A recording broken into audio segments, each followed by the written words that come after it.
আজ শহীদ বুদ্ধিজীবী দিবস। ১৯৭১ সালের এই দিনে অর্থাৎ ১৪ই ডিসেম্বর যারা বাংলার অভ্যুদয়ে বুদ্ধিবৃত্তিক কর্মকাণ্ডের মাধ্যমে অবদান রেখেছেন তাদের নৃশংসভাবে হত্যা করে পাকিস্তানি বাহিনী। আর পাকিস্তানি হানাদার বাহিনীকে এই কাজে যারা সাহায্য করেন তাদের আমরা বলি রাজাকার, বলি আল বদর আল শামস। ১১১ জন, মতান্তরে আরও বেশি আমরা বীর সন্তান হারাই ১৯৭১ সালের ২৫শে মার্চ থেকে ১৯৭২ সালের ৩১ ডিসেম্বর পর্যন্ত। আমরা গভীর শ্রদ্ধা ভরে তাদেরকে স্মরণ করছি। প্রিয় দর্শক, RICL স্টিল প্রেজেন্টস জনতন্ত্র গণতন্ত্র অনুষ্ঠানে আপনাদের সবাইকে স্বাগত জানাচ্ছি। আজকের পর্বে আপনাদের সাথে আছি আমি নাফিসা হক, এবং আজকের আমরা যে বিষয়টি ঠিক করেছি আলোচনার জন্য তা হচ্ছে শহীদ বুদ্ধিজীবী দিবস এবং তার বাস্তবতা। এবং এই বিষয়ে আলোচনা করতে আমার সঙ্গে স্টুডিওতে দুজন গণ্যমান্য ব্যক্তি উপস্থিত আছেন। আমরা তাদের সাথে পুরো আলোচনা চালিয়ে যাব। আরও একজন যিনি আমাদের সঙ্গে জুমের মাধ্যমে যুক্ত হবে, একটু পরিচিত হয়ে নিচ্ছি তাদের সঙ্গে। আমার ঠিক হাতের ডান পাশে রয়েছেন জনাব মাসুদ কামাল, সিনিয়র সাংবাদিক, স্বাগত জানাচ্ছি আপনাকে। আর সর্বডানে রয়েছেন জনাব রুহিন হোসেন প্রিন্স, সাবেক সাধারণ সম্পাদক, CPB, আপনাকে স্বাগত জানাচ্ছি। শুরুতেই আমরা বলেছি আজ এমন একটা দিন যেই দিন আমাদের জাতির জন্য অনেক বড় এবং কলঙ্কযুক্ত একটা দিন। যে ১৯৭১ সালে যখন যুদ্ধে একদম হেরে যাওয়ার দ্বার প্রান্তে পাকিস্তানি বাহিনী, তখন তারা চিন্তা করলো কিভাবে এই দেশকে একেবারে মেরুদণ্ডহীন করে দেয়া যায়। তারা নৃশংস হত্যা চালালো। আমি প্রথমেই যেতে চাই জনাব মাসুদ কামাল আপনার কাছে, যে মেধাশূন্য করার জন্য বর্বরচিত হামলা, আমরা কি তা কাটিয়ে উঠতে পেরেছি? আমাদের চেতনাতে এত বিভক্তি কেন? মেধাশূন্যতা মানে কাটিয়ে ওঠা, এটা অদ্ভুত একটা বাস্তবতা। আমি বলি আপনাকে যে মেধাবী লোকগুলো তো তখন তাদেরকে ফিজিক্যালি হত্যা করা হয়েছে। আপনি একটা কথা ভাবেন, আমি একটা জিনিস আপনাকে একটা এক্সাম্পল দিয়ে বলি। ওনাদের মারা হয়েছে কবে? 14ই ডিসেম্বর। 14 ডিসেম্বর পর্যন্ত ওনারা কিন্তু এই দেশে ছিলেন। তার 2 দিন পরে কিন্তু আমরা বিজয় পেয়েছি। তার মানে পুরো মুক্তিযুদ্ধের সময়টা ওনারা কিন্তু মুক্তিযুদ্ধে যোগ দেন নাই, অস্ত্র হাতে নেওয়ার জন্য কিন্তু ওনারা ইন্ডিয়ায় যান নাই। অনেকে এটাকে বলে, অনেকে এইভাবে বলে যে তারা তো তাহলে যুদ্ধেই গেল, তারা তাহলে কিসের বুদ্ধিজীবী, তারা তো এই দেশেই ছিল। তো এটা একভাবে বলে, কিন্তু একটা কথা ভাবেন তো, যে পুরো মুক্তিযুদ্ধের সময়টা ওনারা ঢাকা শহরে ছিলেন, তারপরেও ওনাদেরকে কি ওই সময়ের সরকার তাদের পক্ষে কথা বলাতে পারছিল? পারে নাই। এবং পারে নাই বলেই কিন্তু এত প্রতিকূলতার মধ্যে থাকার পরেও তাদেরকে পারে নাই বলেই কিন্তু ওই সময় তাদেরকে তারা সরিয়ে দিয়েছিল, হত্যা করেছে শেষ মুহূর্ত পর্যন্ত। এখন কি হচ্ছে? এখন আমাদের যারা বুদ্ধিজীবী আছে, বুদ্ধিজীবী বলতে আমরা কাদেরকে বুঝি? ওখানে যারা ছিল, ধরেন ইউনিভার্সিটির টিচার, ডাক্তার, প্রকৌশলী, এরাই তো বুদ্ধিবৃত্তিক চর্চা যারা করে। এখন কি তারা ওরকম প্রতিকূল অবস্থায় আছে? নাই। কিন্তু এখন কি কেউ শীত দ্বারা সোজা করে সত্য কথাটা, ন্যায় নীতির কথাটা বলতে পারছে? পারছে না। কেন পারছে না? পারছে না এই কারণে তারা কিন্তু মনোজগতে আসলে দাসে পরিণত হয়েছে। আপনি দেখেন হাসিনার আমলে, হাসিনা যখন শেখ হাসিনা যখন ক্ষমতায় ছিলেন, এক দঙ্গল বুদ্ধিজীবী ছিল, ইউনিভার্সিটিতে ছিল, তারা সবাই মিলে হাসিনা যা বলতো হ্যাঁ হ্যাঁ হ্যাঁ এটি ঠিক, এটি ঠিক, সহমত। ওরা হলো সহমত বুদ্ধিজীবী। আবার ওরা এখন সব হারাই গেছে, কোথায় গেছে কেউ জানে না। এখন যারা আছে এরা আবার সহমত, কেউ জামাতের প্রতি সহমত, কেউ বিএনপির প্রতি সহমত, কেউ ওই গভর্নমেন্টের প্রতি সহমত। তো বুদ্ধিজীবীটা কই? সেই লোকটা কোথায় যে লোকটা বলবে যে না আপনি ঠিক করছেন না, যে ক্ষমতাকে প্রশ্ন করবে না আপনি ঠিক করছেন না এই কাজটা? সেটা নাই, পাবেন না। আবার নাই কেন? এটা আবার আরেক ঝামেলা। আরেক ঝামেলা মানে আগে তো বিদেশি শত্রু ছিল, এখন তো শত্রু বিদেশি না, এখন তো শত্রু ঘরের মধ্যে। কিছু হলে বলে মত করতেছে, তার ধরে নিয়ে একজন লোক শিক্ষক, তারা এখনও শিক্ষক, ইউনিভার্সিটিতে বসে আলাপ করতেছে। তারা আপনি যেভাবে একটা স্টুডেন্ট থেকে যেভাবে তাকে টানা হেঁচড়া করলো, কেউ তো শিক্ষকের পাশে যাবেই না আর পড়ার, এই বেজ্জতি হওয়ার জন্য। তো এই সবগুলি মিলিয়ে আসলে বুদ্ধিজীবী বলতে আর কিছু থাকলো না। আগে তারা গুলি করে মারছে, এখন তারা লোভ দেখায় মারে অথবা ভয় দেখায় মারে। কেউ লোভে পড়ে মরে, কেউ ভয়ে পড়ে মরে। আমরা এখন এই বাস্তবতার মধ্যে আছি। আমরা যারা মানুষের কাছ থেকে সঠিক কথা শুনতে চাই, আমরা প্রতিনিয়ত হতাশ হই। সেই লোকটা কোথায়, যে লোকটা সবার সামনে দাঁড়িয়ে বলবে যা চলছে সেটা ঠিক না, এই বলার মতো লোকটা আমরা পাচ্ছি না আজকে। আমার মনে হয় ওনারা ওই দিন কিছু লোককে ফিজিক্যালি মারছে, আর এখন আমাদের এই লোকরা নিজে নিজে সবাই আত্মহত্যা করতেছে। অসংখ্য ধন্যবাদ আপনাকে। জনাব রুহিন হোসেন প্রিন্স, আপনার কাছে যেতে চাই এবং আপনার কাছেও আমি আসলে এই একই বিষয় জানতে চাই যে তুমিও মানুষ আমিও মানুষ, তফাৎ শুধু শীত দ্বারায়। এমন কি হলো যে আমাদের চেতনায় এখন বিভক্তি দেখা দিল? আচ্ছা, ধন্যবাদ আপনাকে। আসলে কথার শুরুতেই মানে আমাদের যারা এই দিনে নিজের জীবনকে উৎসর্গ করেছেন এবং মহান মুক্তিযুদ্ধের যে ৩০ লক্ষ মানুষ শহীদের মৃত্যুবরণ করছেন তাদের স্মৃতির প্রতি আমি গভীর শ্রদ্ধা জানাচ্ছি। দেখেন, এই কথা তো পরিষ্কার। আপনি প্রথমেই যে প্রশ্নটা দিয়ে শুরু করলেন যে যখন পাকিস্তানি বাহিনী দেখছে তার আর কোনো সুযোগ নাই, তখন এই দেশটায় যাতে নিজের পায়ে দাঁড়াতে না পারি সেই জন্য তারা তাদের নীল নকশা অনুযায়ী পাকিস্তানি বাহিনী তার এই দেশীয় যে সহযোগী রাজাকার আল বদর আল শামস তাদেরকে দিয়েই পরিকল্পিতভাবে এই নৃশংস হত্যাকাণ্ড তারা সংগঠিত করেছে। এবং আপনি পরের প্রোগ্রামগুলো যদি তাদের দেখেন, তারা কিন্তু সারেন্ডারের সময়ও যাওয়ার সময় বলে গেছে যে এই যুদ্ধ জারি থাকলো। এবং এদের যে দল জামাত ইসলাম, তার মূল নেতারা ওই আরব দেশ বিভিন্ন জায়গায় যে পূর্ব পাকিস্তান পুনরুদ্ধার কমিটি কিন্তু তারা করেছে। এটাই এই দেখলাম যে ওই দলের ওই সময়কারের অন্যতম গোলাম আজম, তার একটা ভিডিও এখন অনেক বেশি সামনে চলে আসছে, কারণ আজকে নানা কথার মধ্যে যে তার কাছে যে একজন বলছে যে এরকম ধরে নিয়ে গেছে আমাকে উদ্ধার করো, উনি একজনকে উদ্ধার করেছে। তার ওনার কথা শুনতেন, এর আগে ওনারা যে বৈঠক টৈঠক করেছেন, 2 জন মন্ত্রী ছিল, এগুলো সবই জানা আর কি। তো তারা এইটা করেছিল যাতে করে আমাদের দেশটা, আমরা তো মুক্তিযুদ্ধের মধ্য দিয়ে খালি একটা পতাকার পরিবর্তন চাইনি, একটা জাতীয় সঙ্গীত বা আলাদা ভূখণ্ড চাইনি। তারা যে ব্যবস্থাটা করেছিল সেই পুরো ব্যবস্থাটা পাল্টিয়ে আমরা একটা স্বাধীন সার্বভৌম দেশ, গণতান্ত্রিক শোষণমুক্ত দেশের দিকে, অসাম্প্রদায়িক দেশের দিকে যাত্রা শুরু করতে চেয়েছিলাম। এইবার আসি, কথাটা একটু আমি পারলাম এই জন্যে, পরের যেটা বলেছেন, দেখেন মুক্তিযুদ্ধের বিজয়ের পরপর যে দায়িত্ব পালন করার কথা ছিল, কারণ মনে রাখা দরকার পাকিস্তান আমলে কিন্তু তারা ছিল, এই রাজাকার গ্রুপ তাদের তো একটা অংশ ছিল এবং তারা বিরুদ্ধের শক্তি ছিল। কিন্তু আমরা যে জনসমর্থন নিয়ে জনগণ যে যুদ্ধ অংশ নিল, এটা জনযুদ্ধ ছিল। তা তারপরে দেশ পুনর্গঠনে যে কাজটা করার দরকার ছিল সবাইকে নিয়ে, সেই জায়গায় কতগুলো ব্যস্ত ছিল। আর আপনি বিদেশি শক্তিগুলো তো বৃদ্ধই ছিল, এবং সেটা শুধু দেশি না, বিদেশি শক্তিও, জানেন আমেরিকা বৃদ্ধি ছিল। তারা যে সপ্তম নৌবহর পাঠিয়েছিল, রাশিয়া তার পাল্টা যদি না পাঠাতো তাহলে কিন্তু আজকে অন্য জায়গায় চলে যেতাম আমরা, এটা আমরা জানি। এবং অনেক দেশ তো স্বীকৃতি দিয়েছে 75-এর 15ই আগস্টের পরে, এগুলো আমরা ইতিহাসের ঘাটলে দেখা যাবে। তাহলে এরপরে ওই সময় যেমন আমরা দায়িত্ব যথাযথভাবে আমাদের পক্ষ মানুষকে টোটাল উদ্দীপ্ত করা, তাকে আস্থায় নিয়ে যেটা করা সম্ভব হয়নি। আর ওই যে অপশক্তি, তারা কিন্তু একেবারে প্রথম দিন থেকে এই বাংলাদেশকে নামে থাকবে কিন্তু খোল নলছে পাল্টে আবার পূর্ব পাকিস্তানের ওই ধারাবাহিকতা নেওয়ার প্রচেষ্টা তাদের ছিল। সাম্প্রতিক সময়ে আমরা যে একটা গণ অভ্যুত্থানের মধ্য দিয়ে আসলাম, এবং আমি তো এই কথাটা বলি যে দেখেন অনেকে বলে 36 দিন, আমি বলি এখানে মাসুদ কামাল ভাই সহ আরও অঙ্ক করলে বলতে পারে, আমি বললাম যেটা 4036 দিনের বেশি কিন্তু আমরা সংগ্রাম করছিলাম। তাহলে এই ধারাবাহিকতা ছিল এবং এখানে নানা শক্তি জড়ো হয়েছিল।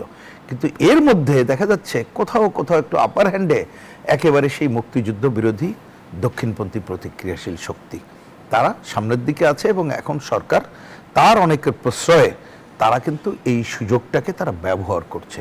সুতরাং তারা আরও বেশি সুযোগ পাচ্ছে, যার জন্য দেখবেন এই বুদ্ধিজীবী দিবসকে ধরে কটূক্তি করা আমাদের বিভিন্ন জায়গায়, এমনকি বিশ্ববিদ্যালয়ের দেখলাম আমি আজকে একটা অনলাইনে যে একটা বিশ্ববিদ্যালয়ের প্রভিসি তিনি সহ এইরকম কথাগুলো বলার আজকে দুঃসাহস পাচ্ছেন।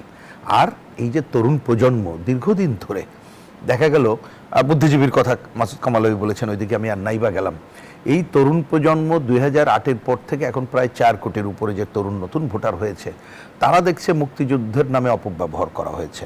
এবং এই যে জামাত ইসলাম বা তার যে ভূমিকাগুলো ছিল অনেকে যথাযথভাবে জানেনি। যেমন ধরুন আজকে সকালে আমি রায়ের বাজার বধ্যভূমিতে যখন গেলাম, তখন দেখলাম মানুষের অবস্থা, মানুষ অনেক জানে না, তরুণরাও জানে না। দেখেন এই যে বধ্যভূমি সরকার স্বীকৃত, যদি আমার তথ্য ভুল না হয়, সম্ভবত 209টা। সরকারি কিন্তু প্রাথমিকভাবে একটা তথ্য হাজির করেছিল 1000-এর মতো, কিন্তু বেসরকারি হিসেবে 2000-এর উপরে কিন্তু এটা আছে। তাহলে এই যে জায়গাগুলো যদি আমরা তরুণ প্রজন্মের সঙ্গে প্রকৃতপক্ষে তুলে ধরতে পারতাম, এবং মূল লক্ষ্য কী ছিল, কার কারণে কি হয়েছে সেইটা না, কারণ এই যে 200 বছরের ব্রিটিশ বিরোধী সংগ্রাম, 24 বছরের পাকিস্তানি স্বৈরাচারের বিরুদ্ধে সংগ্রাম, এবং তার মধ্য দিয়ে সশস্ত্র লড়াই, আমরা এই জায়গাটা যদি তরুণ প্রজন্মের কাছে আনতে পারতাম, তাদেরকে একটু আস্থায় নিতে পারতাম, আর এই বুদ্ধিজীবীরাও যদি অন্তত পক্ষে বুদ্ধিবৃত্তিক জায়গাটা থাকতে পারতেন, তাহলে আজকে যে পথ হারানোর জায়গাটা দেখিয়ে অনেকে যে অপসুযোগ নিতেছে, সুযোগ না, আমি এই অপসুযোগ, সুযোগটা পেত না। সেইটা তারা নিতে পারতো না। আমাদেরকে সেই চ্যালেঞ্জ মোকাবেলা করেই আজকের বুদ্ধিজীবী দিবসের অন্যতম অঙ্গীকার হবে, আমরা এই চ্যালেঞ্জ মোকাবেলা করে এই বুদ্ধিজীবীদের প্রতি শ্রদ্ধা নিবেদন, মুক্তিযুদ্ধের চেতনাকে অগ্রসর করার কাজটা আমরা করব। নিঃসন্দেহে, এবং সঠিক ইতিহাস এই জেনজি বলি না বা যাই বলি না কেন, তরুণদের মাঝে আসলে তুলে ধরাটা অনেক বেশি জরুরি। অসংখ্য ধন্যবাদ আপনাকে। আমি আপনার কথা ধরে আরেকটা প্রশ্নে যেতে চাই, সেটি হচ্ছে আজকে যেমন চবি সহ উপাচার্য উনি বলেছেন পাকিস্তানি বাহিনী বুদ্ধিজীবীদের হত্যা করবে, এটি অবান্তর। স্বাধীন বাংলাদেশে দাঁড়িয়ে একজন শিক্ষক যখন এমন মন্তব্য করে, এই বিষয়টিকে আপনারা কিভাবে দেখছেন, আর এটি আসলে কি অর্থ বহন করছে? আমি যেতে চাই জনাব মাসুদ কামাল আপনার কাছে। জি, আমি বুঝিনি প্রশ্নটা। আজ চবি সহ উপাচার্য হ্যাঁ। উনি বলেছেন পাকিস্তানি বাহিনী বুদ্ধিজীবীদের হত্যা করবে, এটি অবান্তর। তাহলে কে করেছে? এই বলেছে এটা এই অধ্যাপক মোহাম্মদ শামীম উদ্দিন খান উনি আসলে এই প্রশ্নটি আজকে আলোচনায় করেছেন।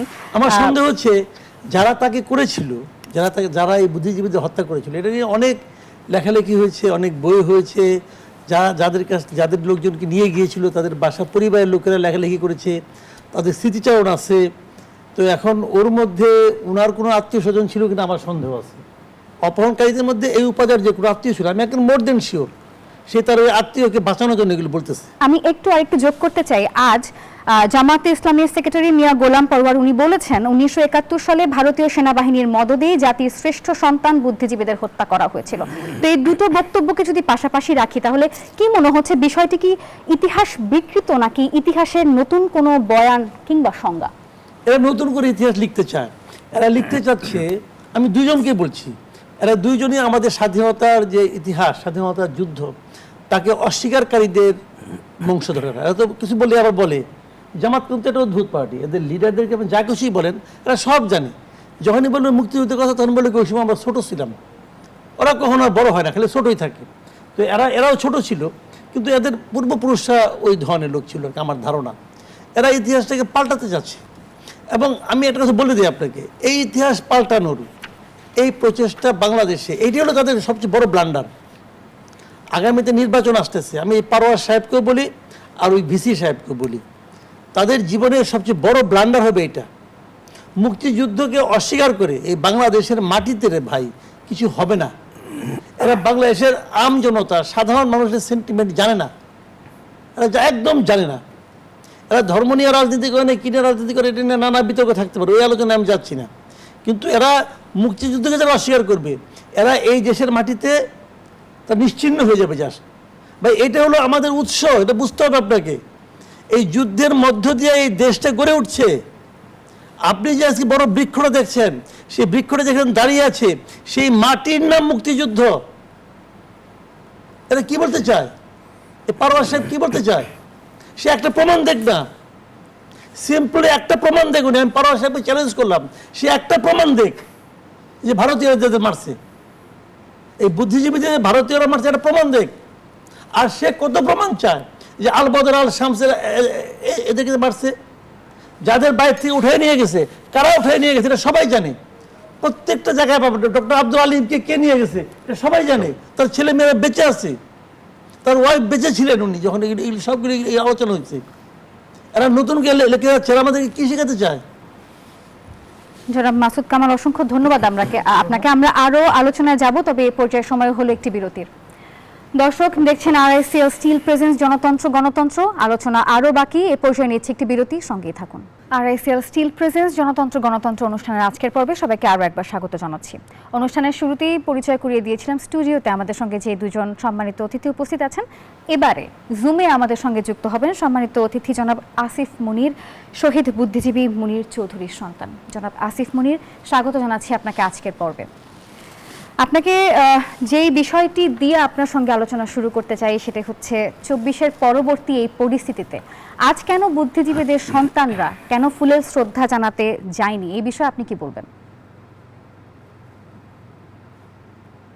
এটা কিছুটা হয়তো ব্যক্তিগত, যার যার নিজের ব্যাপার, সেটা গেছেন কিনা। একটা হচ্ছে যে মানে ধরেন এটা ঠিক শুধু যে এই সময় আমরা যাইনি তা না, বিভিন্ন সময় কেউ কেউ গেছে, কেউ কেউ যায়নি, সেরকম হয়েছে।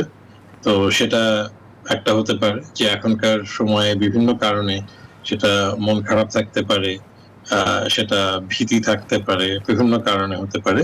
তো এটার অন্য কোনো কিছু না। আর দেখেন এখানে বিগত বছরে, এমনকি গত বছরও যেটা হয়েছে যে সরকারিভাবে মুক্তিযুদ্ধ বিষয়ক মন্ত্রণালয় থেকে 14 ডিসেম্বরের রায়েরবাজারে মিরপুরে যাওয়ার জন্য ওখানে একটা চিঠি আসে, একটা কার্ড পাঠানো হয়, এবং সেই ঠিকানা আমাদের অনেকের ঠিকানা মন্ত্রণালয়ের কাছে আছে। তো আজকের যেটা আমি জানি যে আমার চিঠিটা এসছে আজকের অনুষ্ঠানের পরে, মানে সেটা পৌঁছেছে আর কি। তো সেটা পেলে যেতাম কি যেতাম না সেটা পরের ব্যাপার, কিন্তু ধরেন আনুষ্ঠানিক যে একটা আমন্ত্রণ পত্র, এবং সেটা তো লাগেই, যেহেতু প্রোটোকলের ব্যাপার আছে, কার্ড নিয়েই তো যেতে হয়, সেটা কিন্তু সময় মতো আসেনি।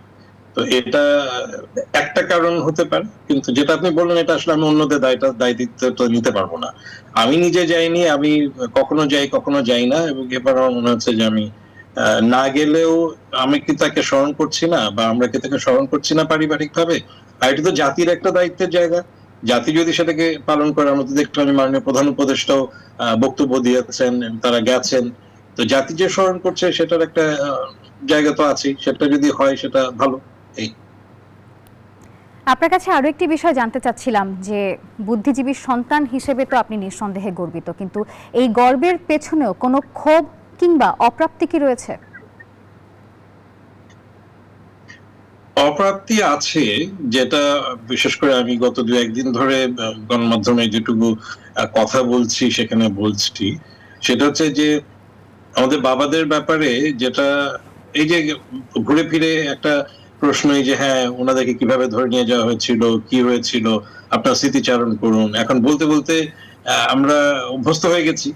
আমার বলতে হয় যে আমি তো আসলে ছোট ছিলাম, অনেক ছোট, আমি শুনেছি, অন্যদের কাছে বলেছি ইত্যাদি।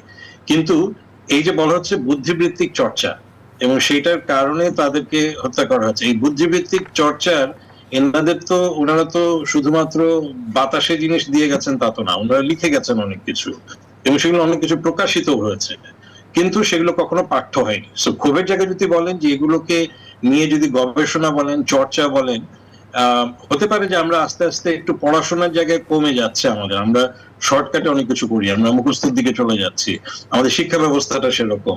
তাতে করে যেটা হয়েছে যে বুদ্ধিবৃত্তিক চর্চা আমাদের বাবাদের সময় যেটা হয়েছে, বুদ্ধিবৃত্তিক চর্চা তুলনামূলকভাবে এখন কমে এসছে। তাতে করে যেটা হচ্ছে যে অনেক বিভ্রান্তি তৈরি হচ্ছে, এবং শুধু শুধু অহেতুক কিছু বিতর্ক সৃষ্টি হচ্ছে। জনাব আসিফ মুনির, অসংখ্য ধন্যবাদ আপনাকে যুক্ত হওয়ার জন্য। আপনি থাকুন আমাদের সঙ্গে, আমরা আবারও যুক্ত হব আপনার সঙ্গে।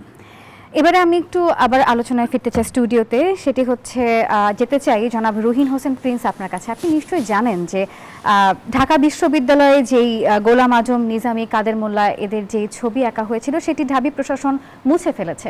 তো সকল আন্দোলনের সূতিকাগার যেই ঢাকা বিশ্ববিদ্যালয়, সেখানে এই বিষয়টিকে আপনি আসলে কিভাবে দেখছেন, এটির অর্থ কি বা আপনি কিভাবে মূল্যায়ন করবেন?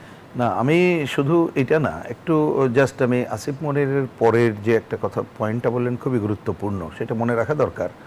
যা তাদের যে কর্মকাণ্ড, যেটা দেশের পক্ষে ছিল একটা গণতান্ত্রিক, অসাম্প্রদায়িক, বৈষম্যমুক্ত বাংলাদেশ গড়ার জন্যে, সেই জায়গাটিকে আমরা আরও সামনে নিয়ে এসেই তাদের স্মরণের জায়গাটা করতে হবে। এটাই তো আমাদের মূল বিষয়। এখন আমি এটার সাথে রিলেট করে বলি, দেখেন আপনি আগের পার্টিও বললেন যারা আমাদের ওই সময় স্বাধীনতা বিরোধী শক্তি ছিল, এমনকি এই সরকার আসার পরে, আমি অন্তর্বর্তীকালীন সরকারের কথা বলছি, তারা মুক্তিযোদ্ধাদের সংজ্ঞাটায় পরিবর্তন করেছে। আমরা মনে করি ওইখানে কতগুলো ব্যত্যয় আছে। তারপরেও দেখবেন ওই সময় যে পাকিস্তান বাহিনী সহযোগী রাজাকার আল-বদর আল-শামসদের কথাও কিন্তু বলা আছে।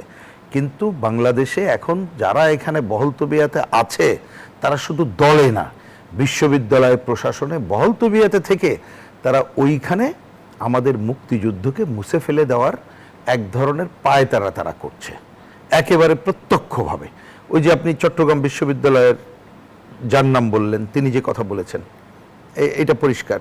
তাহলে এখন আমি অবশ্য একটু অন্যভাবে প্রশ্ন করি, মাসুদ কামাল হয়তো বলেছেন, তাহলে উনি কি নিশ্চিত করছেন যে পাকিস্তান বাহিনী ছিল না, শুধু আল-বদর আল-শামস তারাই করেছে? সেইটাও ওনার কাছে জিজ্ঞেস করা উচিত, কারা করেছে। এটাই ঢাকা বিশ্ববিদ্যালয়ের প্রশাসনের তো অনেকেই আছে।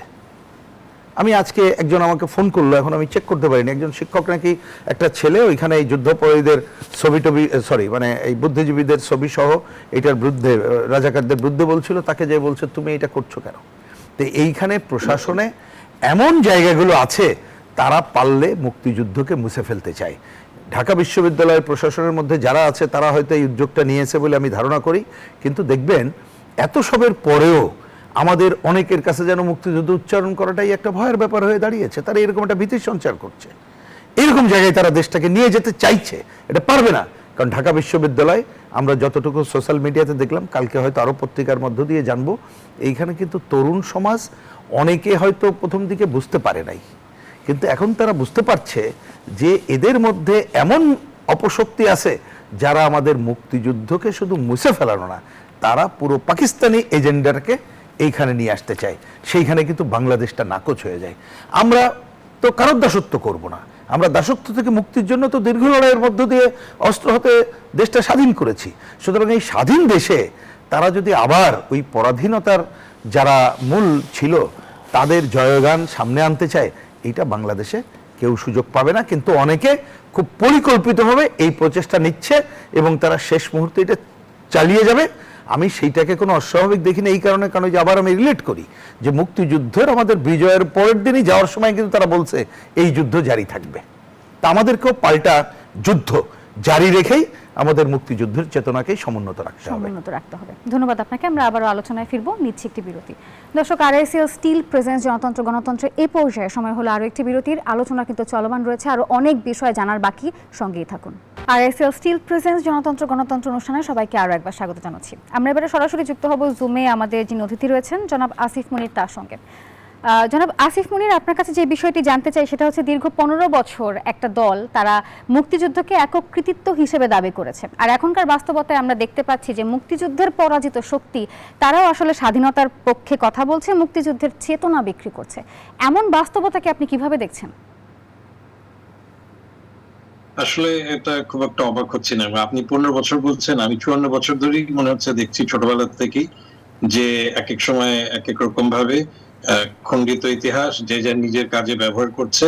বিশেষ করে রাজনীতির দলীয় রাজনীতিকরণ করা হচ্ছে মুক্তিযুদ্ধের কথাকে বা আমাদের বাবাদের প্রসঙ্গগুলোকে।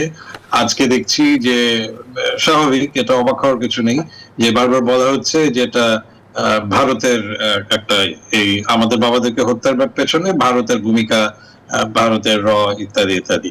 এগুলো কোনো কিছু আসলে নতুন নয়, এগুলো আমরা ছোটবেলা থেকে, মানে যারা বাংলাদেশে বড় হয়েছি, আমরা বিভিন্ন শাসন আমলে এগুলো দেখেছি। এটাই বাস্তবতা। এর বিরুদ্ধে একটা ন্যারেটিভ, কাউন্টার ন্যারেটিভ এখানে যারা আছেন, মাসুদ কামাল ভাই, প্রিন্স ভাই বা অন্যান্য যারা, আমাদের চেষ্টা করে যেতে হবে, কখনো হুমকি ধামকির মুখে, কখনো হয়তো একটু ট্যাক্টফুল হয়ে, একটু কৌশলী হয়ে চেষ্টা করতে হবে এটা একটা কাউন্টার ন্যারেটিভ তৈরি করতে। অসংখ্য ধন্যবাদ আপনাকে আমাদের সঙ্গে যুক্ত হওয়ার জন্য। এবার আমি একটু যেতে চাই জনাব মাসুদ কামাল আপনার কাছে। একটা বিষয় খুব আলোচনায় এসেছে আজ, আপনি নিশ্চয়ই জানেন যে বিএনপি থেকে 5 বার বহিষ্কৃত কিশোরগঞ্জ 2 আসনের আক্তারুজ্জামান, তিনি সম্প্রতি জামাতে যোগদান করেছেন এবং যোগদান করার পরেই তিনি বলেছেন জামাতকে দেশপ্রেমিক দল। তো এই বিষয়টাকে আসলে আপনি কিভাবে সংজ্ঞায়িত করবেন? একজন মুক্তিযোদ্ধা কি উপেক্ষিত হয়ে এমন কর্মকাণ্ড করলো কিনা? তিনি তো নিজেও বীর মুক্তিযোদ্ধা। এটা আসলে হচ্ছে কি, মানে লোভের কাছে যখন আদর্শ পরাজিত হয় তখন এরকম হয়। আক্তারুজ্জামান ভাই আমার খুব পরিচিত লোক, আমি ওনাকে ব্যক্তিগতভাবে পছন্দও করতাম, এখনও হয়তো করি ব্যক্তি হিসাবে। কিন্তু উনি যে জামাতে গিয়েছেন, জামাতের আদর্শে উদ্বেলিত হয়ে জামাতের আদর্শকে ভালোবেসে নিয়ে গিয়েছেন, এটা আমার মনে হয় না। উনি এখানে গিয়েছেন এমপি হওয়ার জন্য, খুব সিম্পল ব্যাপার। উনি বিএনপি থেকে এমপি হতে পারবেন না, এবং ওনার অনেক কথা কিন্তু দলের বিরুদ্ধে গেছে বিভিন্ন সময়, যে জন্য তাকে 5 বার বহিষ্কৃত হতে হয়েছে। যদি সে 5 বার বহিষ্কৃত হয়, তখন মাথায় রাখবেন তারা কিন্তু 4 বার ফেরত নেওয়া হয়েছে। 4 বার ফেরত না হলে তারা 5 বার বহিষ্কৃত হতে পারতো না। তো তাকে ফেরত নেওয়া হয়েছে কেন? এগুলি কিছু বিষয় আছে। কিন্তু যে ওই বহিষ্কারের পেছনে আদর্শ নাই, ফেরত নেওয়ার পেছনে আদর্শ নাই, এখনও যিনি গেছেন এটাও আদর্শ নাই, আবার আগামীতে যখন থেকে বেরিয়ে আসবেন তার পেছনে কোনো আদর্শ নাই। সব কিছুর পেছনে আছে লেনদেন। আমার ওনার নামে উনি তো 2024-এর নির্বাচনে অংশ নিয়েছেন, অংশ নিয়েছেন। যে নির্বাচনে অংশ নেওয়াকে অপরাধ হিসেবে বিবেচনা করছে এই সময়ের লোকেরা, নিয়েছেন। ওনাকে জিজ্ঞাসা করেন, ওর পেছনে ওনার একটা যুক্তি আছে। যুক্তি থাকতেই পারে, আপনি 5টা যুক্তি দিবেন, সবগুলো তো আমি মানবো না, আমার যেটা পছন্দ এটা মানবো, আবার আমার যুক্তি আপনি সব মানবেন না। কিন্তু মতলবটা কিন্তু বোঝা যায়। উনি গিয়েছেন বেসিক্যালি এমপি হওয়ার জন্য।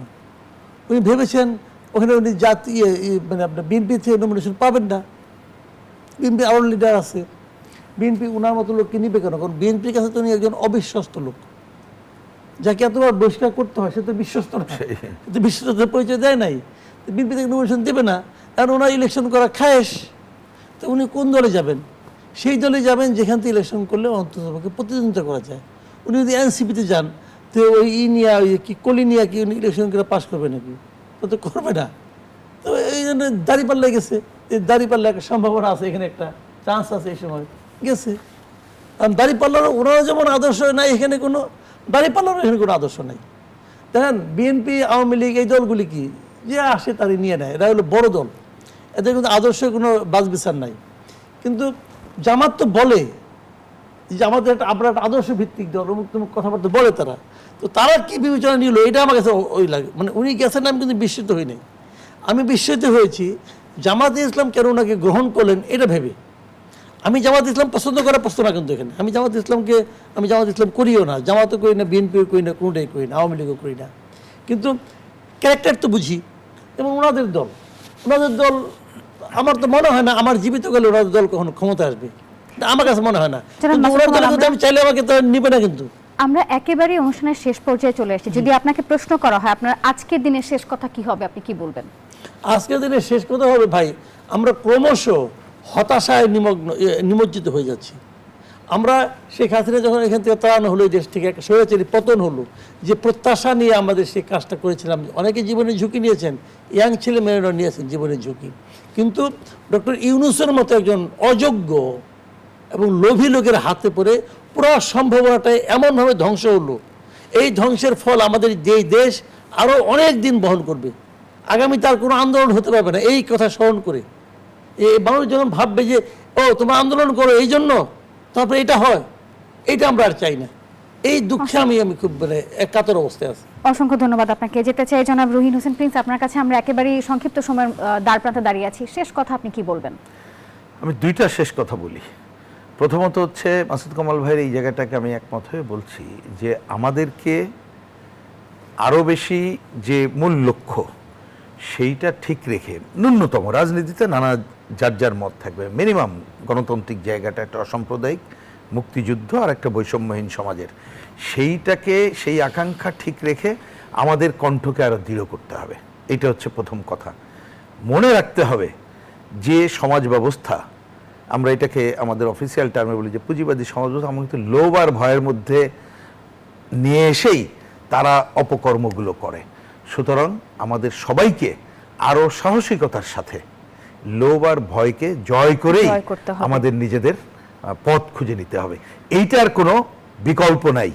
তাই না হলে কিন্তু আরও দুরবস্থা সামনে অপেক্ষা করছে, আমরা আরো বিপদাপন্ন হব। অসংখ্য ধন্যবাদ আপনাকে। প্রিয় দর্শক, আমরা আজকের আলোচনার একদম শেষ পর্যায়ে দাঁড়িয়ে আছি। আমাদের সাথে স্টুডিওতে উপস্থিত রয়েছেন জনাব মাসুদ কামাল এবং জনাব রুহিন হোসেন প্রিন্স, সেই সাথে জুমের মাধ্যমে আমাদের সঙ্গে যুক্ত আছেন জনাব আসিফ মুনির। তিনজনকে অসংখ্য ধন্যবাদ আজকে আমাদেরকে এত ব্যস্ততার মাঝেও সময় দেওয়ার জন্য। প্রিয় দর্শক, আপনারা এতক্ষণ দেখছিলেন RICL স্টিল প্রেজেন্টস গণতন্ত্র এবং আজকের এই পর্ব এ পর্যন্তই। আমি নাফিসা আজ এখানেই বিদায় নিচ্ছি এবং আবারও জানাচ্ছি জাতির বীর সন্তানদের প্রতি বিনম্র শ্রদ্ধা। আপনারা সবাই ভালো থাকুন এবং দেখতে থাকুন নিউজ 24।